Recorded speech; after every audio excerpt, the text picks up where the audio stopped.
at the DEA Museum at DEA headquarters, welcome. We have folks here today from 27 different states, along with the District of Columbia, and we are delighted that some of you took the time and the treasure to come all the way from Hawaii and Alaska.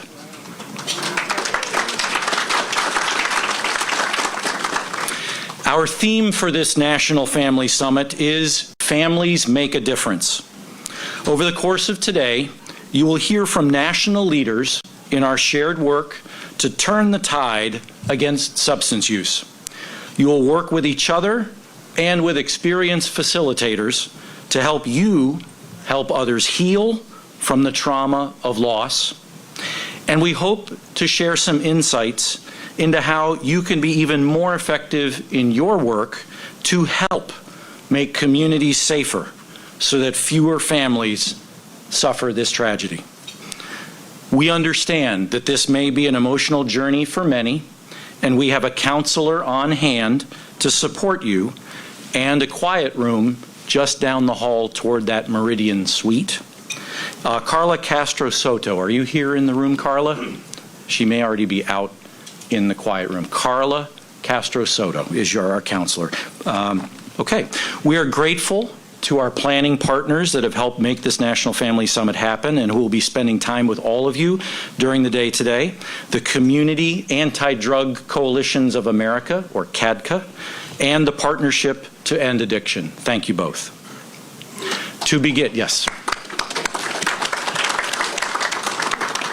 To begin, it is an honor to welcome our very special guest, the Attorney General of the United States, Merrick Garland. This is the second National Family Summit on Fentanyl that the Attorney General has attended. He was with us last year as well. Please welcome back the Honorable Merrick Garland.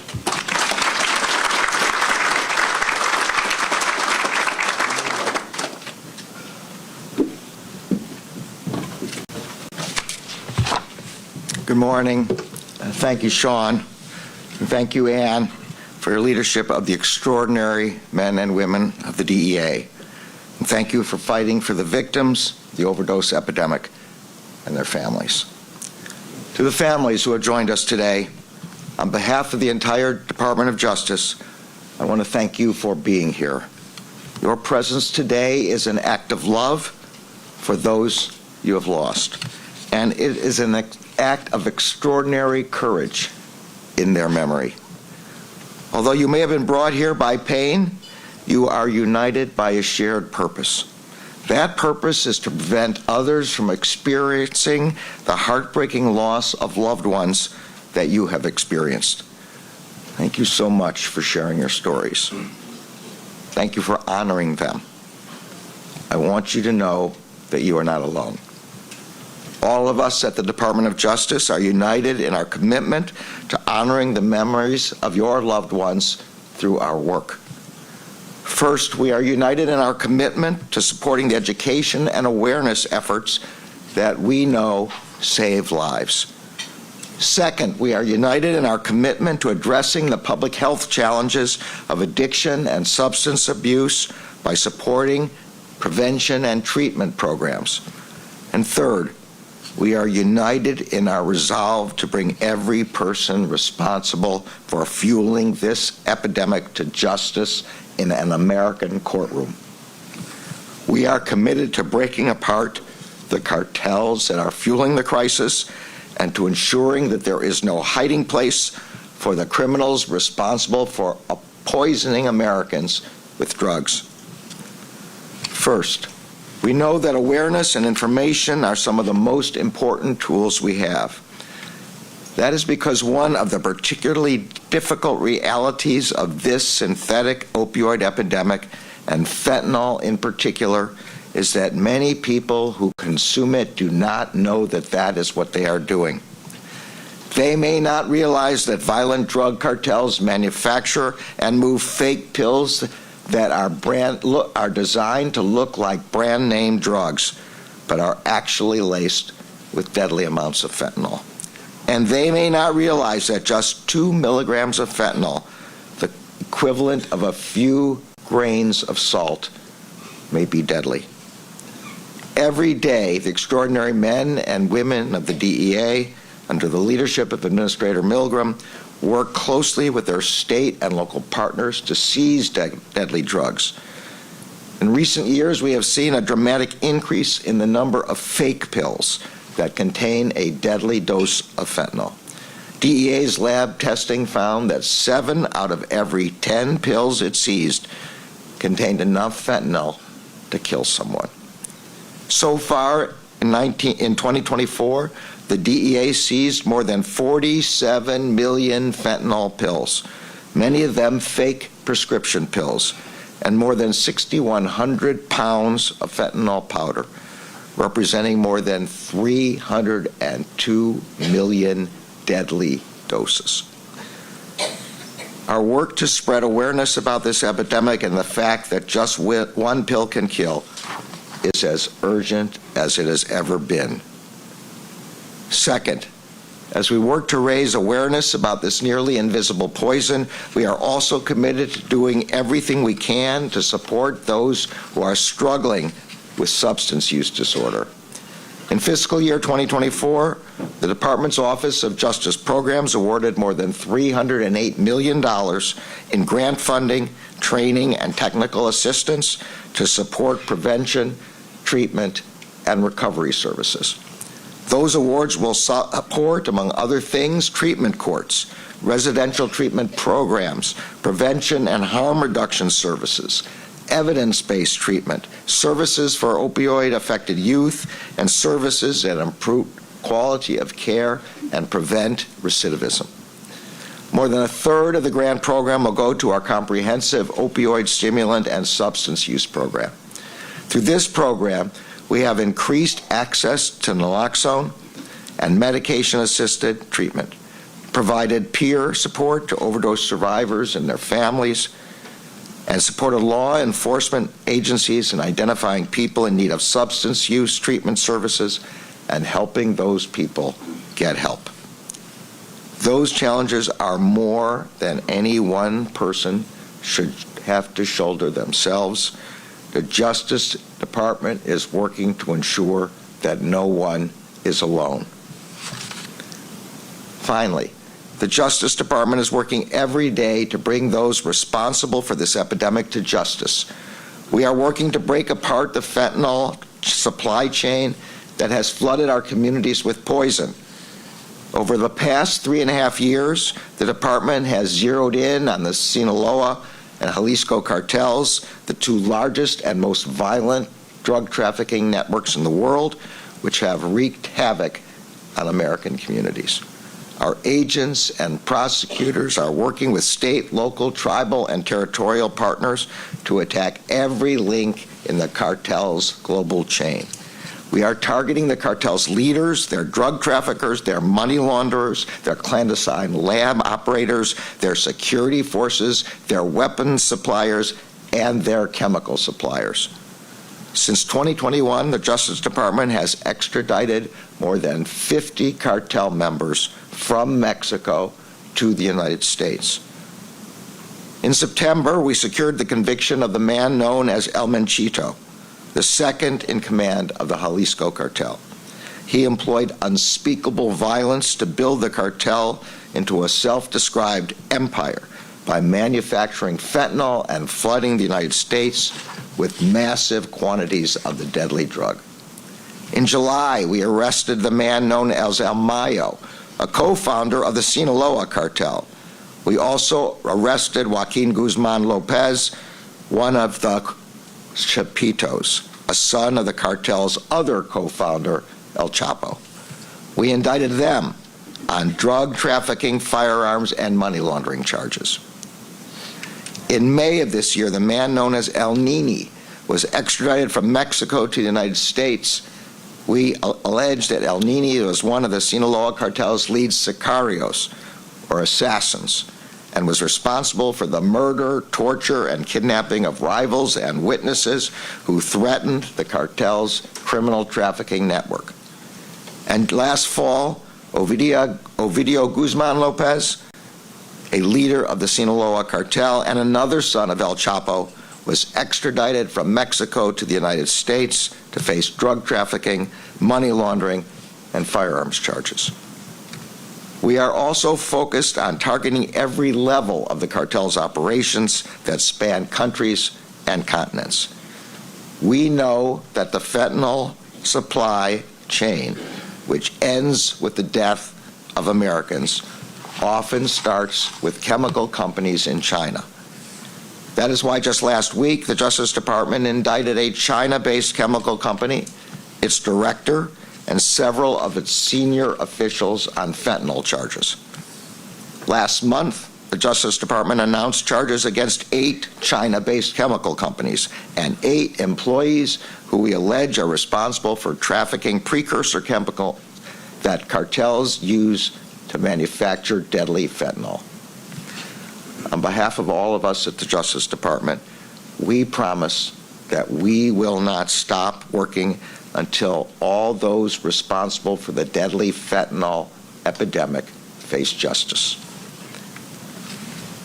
As we work to strengthen the community responses to addiction and to break apart the fentanyl supply chain, we promise that we will never forget those we have lost.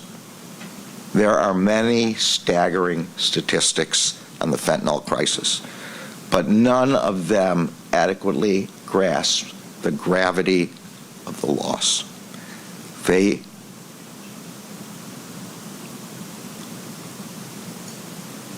do not capture the feeling you have told me about, the person missing at your dinner table.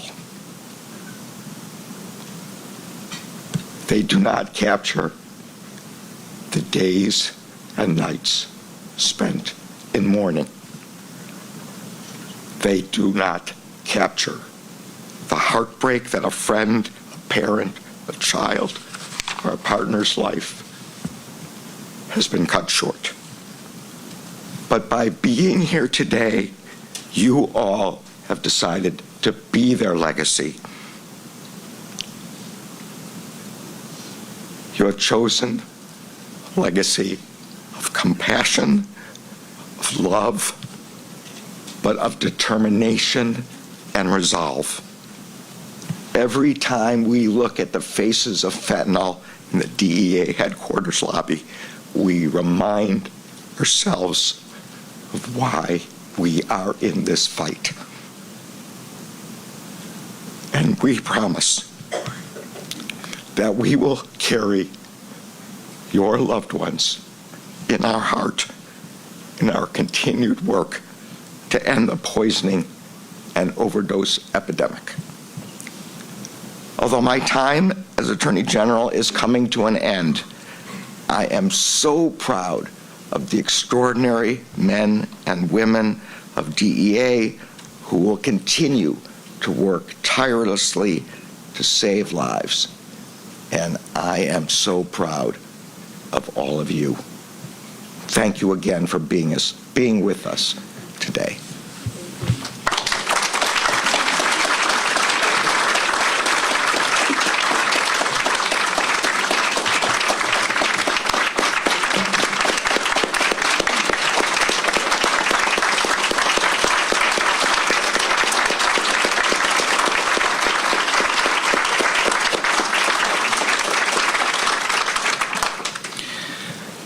Thank you, Attorney General Garland. For those who have not had a chance to meet and get to know DEA Administrator Ann Milgram yet, she was nominated by the President and confirmed as the head of our agency by the United States Senate in June 2021. She previously served as the Attorney General for the great state of New Jersey. Okay. And more recently as a professor and distinguished scholar at New York University School of Law. Ms. Milgram started her career as a prosecutor with the Manhattan District Attorney's Office, then as a federal prosecutor with the Department of Justice. Please help me welcome the Administrator of the Drug Enforcement Administration, the Honorable Ann Milgram.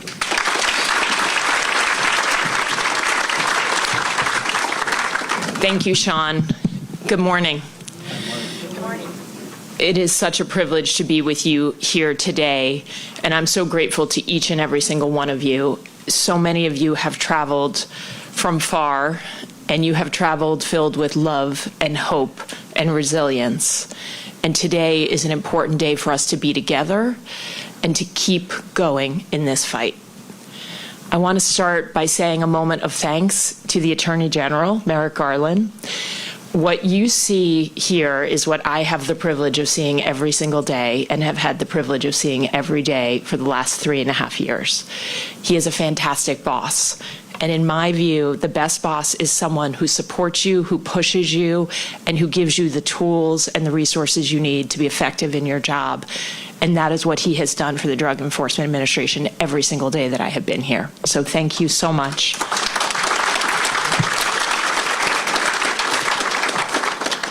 We are gathered here today because every single one of us has been impacted by fentanyl in our communities. This issue is not distant, it's personal. It's in our homes, it's in our neighborhoods, it's in our communities. And yet today, we also have reason to feel hopeful about the work that we are doing, about our progress, and about the lives that we are saving. The most important thing that I want you to walk away from today with is knowing this: you are making a difference. You are making a difference every single day through the work that you are doing, through the conversations that you are having, through the schools you are visiting. It matters, and you are making a difference. You are saving lives. Thank you for your work, and thank you for this partnership. Today, I want to talk a little bit about how DEA can do more, how we can learn from you, and how we can expand on our partnership together, and how we can save more lives in our country. I want to be clear, as I have said every year for the last 3 years, that this is a fight. This is a fight. Excuse me. This is a fight to save lives. It is a fight to save lives, and this fight is winnable. I'm going to say that again because I know that all of you have days that are hard, where it is tough to get out of bed and to go to that school or to talk to that community group. I want you to know that this fight is winnable. And I feel hopeful today because I know we're making a difference. The CDC has reported that between June of 2023 and June of 2024, that we have seen more than a 14% drop in the number of Americans that are dying from fentanyl and methamphetamine poisonings and overdoses. To put that in language that all of us understand and care about, that means that there are 14,063 fewer deaths in the United States of America. 14,063. And a decline like this is not just a statistic, it is not just a number. It's lives that have been saved. It is parents that do not have to bury their children. It is brothers and sisters and friends that do not have to mourn. It is communities that did not have to experience another tragedy. And it is someone, or maybe it is 14,063 someones, who were given a second chance. So you are making a difference. And I think that that's something we all need to hold on to today, as a reminder of what we're doing here, why we do the work we do together, and that everything we are doing matters. But that's not all. I also want to share with you some other progress that I believe that we're making, and about how far we've come. Just over a year ago, as DEA seizes fake pills that look like real medicines across the United States, as we seize those pills, we test them. We have 10 labs across the United States with chemists who do an extraordinary job, and we test every single one pill that we possibly can to understand what's in it, how was it made, and how we can better understand how the cartels are operating. We also test it to understand how much fentanyl is in that pill.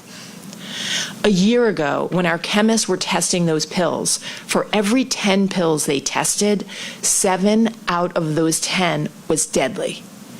It contained 2 milligrams or more of fentanyl. That is a deadly dose. As all of you know, that is the amount of fentanyl that fits on the tip of a pencil, and that amount is the difference between life and death. Too many of you know that that tiny amount can take a life in an instant. And here's the important news.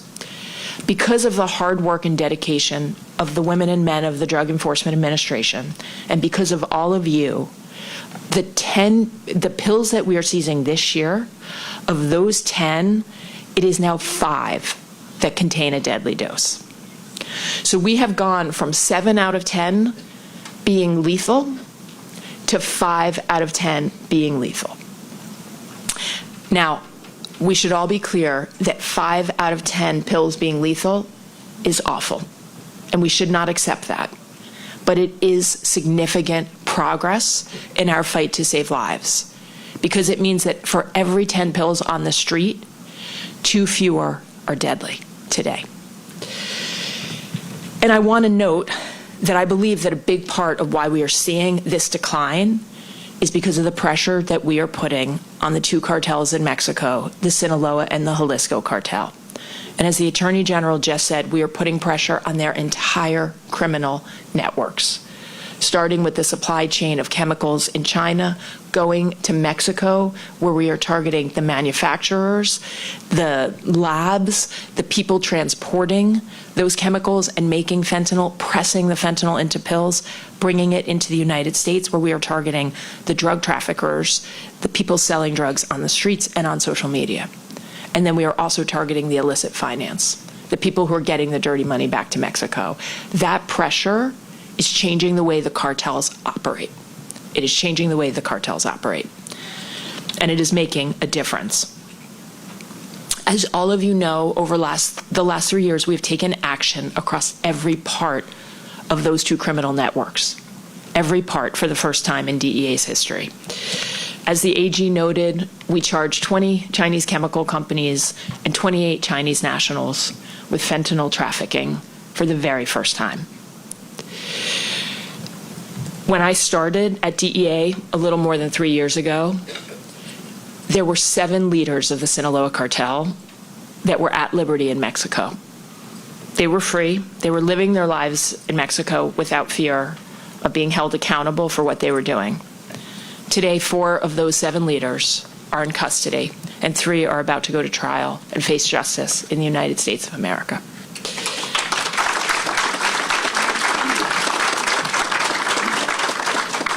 And as I've said to many of the folks in this room, targeting the whole network works. It works for us to get the leaders, it works for us to stop the supply of chemicals, and it works for us to get the people who are selling drugs on the streets of America. Over the last 3 years, we have also put resources and invested heavily in something we call OD Justice. We now have OD Justice operations across the United States in every single one of our field divisions. And what that means is we partner with local and state law enforcement to investigate drug poisoning and overdose deaths. Since 2023, we have done almost 500 of those investigations. We have brought more cases in federal court than ever before in the last year. And we have partnered with so many of you in this room to do that work. And I want to express my deep gratitude, because I know that when you walk in that room, whether it's a family summit or whether you bring a DEA agent to a community meeting or a school, you are helping us to build trust in communities that let people feel comfortable to walk in the room and to help us do the work that can bring justice. And it is so important to me to say to you all together what I've said to many of you privately. I know that your individual quests to bring justice for your loved one's loss it is critical for your loved one. It is also making a difference in our communities. You are stopping the next pill from being sold to the next person who may lose a life. So you are doing an incredible public service by being advocates, by working to have these cases brought. And DEA, as Frank Tarantino said so beautifully yesterday, we are here to listen and to help wherever we can. Now, I want to talk just for a minute about the One Pill Can Kill campaign and public awareness. because I do believe, as I said last night, that there are 3 reasons we are seeing a significant drop in American deaths. The first is you. It's your advocacy. It is the DEA's One Pill Can Kill campaign that we make available to any person, anywhere in the United States that wants to use it. It is the work that you are doing in schools. It is the commitment to make sure that every American knows that fentanyl kills, and it is being hidden intentionally in other drugs and in fake pills that look like real medicines. The work you do day in and day out is saving lives. The second piece of why I think we're seeing a reduction in drug deaths is the enforcement work that's happening throughout the entire criminal network. And the last, of course, is our public health work and our public health partners who are expanding naloxone and medication for substance use and opioid use disorder across the United States. We still know that far too many people do not understand the dangers of fentanyl. And that is why we want to partner even more with you than we have before to expand and spread the word. The conversations you are having are powerful, and they're conversations that are being repeated over and over across the United States, and we are starting to see a cultural shift. We are just starting to see a cultural shift. So many of you have told me that today when you walk in a room, you used to say, who in the room has heard of fentanyl? And maybe 1 or 2 hands would go up. I personally was in a room with high school students recently where I asked that question. Every single hand went up. That was the first time it had ever happened to me. And it's because of you. It is because of the work you are doing in your communities, and we cannot stop doing that work. It is saving lives. And we need to move beyond the stigma into a world where we are open to talking about the harm that we are experiencing and that we are seeing in our communities. And we need to keep building on this awareness. So together we are making progress. What does it mean? Here's what it means to me, standing here, having had the privilege to lead the DEA for more than 3 years. It means that we do more. It means that we double down. It means that we go harder and we think bigger about how we stop any American dying from fentanyl. It is how we recommit today to the promise that every American understands that fentanyl kills. It is how we recommit today, from our chief of operations to our special agents in charge, to taking out the entire criminal network, to stopping even a single chemical from coming out of China and going to Mexico. It is how we recommit today to saying that naloxone should be available across the United States of America, in schools, in libraries, in any public space, at sports stadiums, anywhere you can think of naloxone should be there. It is how we recommit today to this partnership together that is working, that we can expand, and we can make even more of a difference in the lives of Americans. Because the reality is that even one life lost is too many. And we have more to do. So today, I'm also announcing, as Sean Ferns teased last night, something that came out of our Family Summit last year. One of the things that many of you said to me was, why do we do this just one day of the year? And we do our regional summits now. Every year, we are in every part of the United States. Each of our field division is holding regional summits. And I can tell you that when I travel across the United States, our special agents, our intel analysts, our diversion investigators tell me how much they value those days with you. They value them. But the question many of you asked is, how can we do more every single day? And so we want to answer that question by launching a network that will connect us all each and every single day. We've named it the Together for Families Network. It is already up on our website, www.dea.gov/togetherforfamilies, and we want you to become a part of this network. And here's what it means. What it means is we need to find a way every single day for any family in the United States to be able to connect with their local DEA office if they need help or they want to have their case investigated. It means we need to build a bridge for resources for families, whether it's for substance use disorder or treatment, or it's to understand how to get help for a loved one. We want that bridge to exist, and we want every single person in this room to become a part of this network, because I see real time you helping one another. We want to be able to connect families when people reach out to us for speaking engagements. We want to be able to connect with each and every single one of you and people across the United States. Sean Ferns can answer more questions about it later, but if we haven't gotten it exactly the way you want us to do it, tell us, and we'll make it better. We'll make it better. Looking to the future, I want us today to keep in mind all the lives lost and the lives saved, the progress made, and the goals we have yet to reach. Together, as we gather here, we're not just talking about programs or networks or numbers. We are talking about lives. We are talking about your loved ones. We're talking about family members. And we are talking about the goal of an America with no lives lost from fentanyl poisoning and overdose. Each of you is an important part of our mission and of our team at DEA, and a part of our work together to stop the harm. Each of you inspires me. And I want to just say on a personal note, thank you for everything you do. You give me hope, you give me inspiration. And to the men and women of DEA who are in the room, I tell them this behind closed doors all the time, but I will say it publicly, I love you. There's no better group of men and women in the United States of America. There is not. Who cares more, who works harder, who takes the mission to heart and achieves that mission every single day. So it has been a privilege to be with them for the last 3+ years. Now today, let's get to work. Let's go harder. Let's go farther. Let's dream bigger. And let's get some work done. Thank you.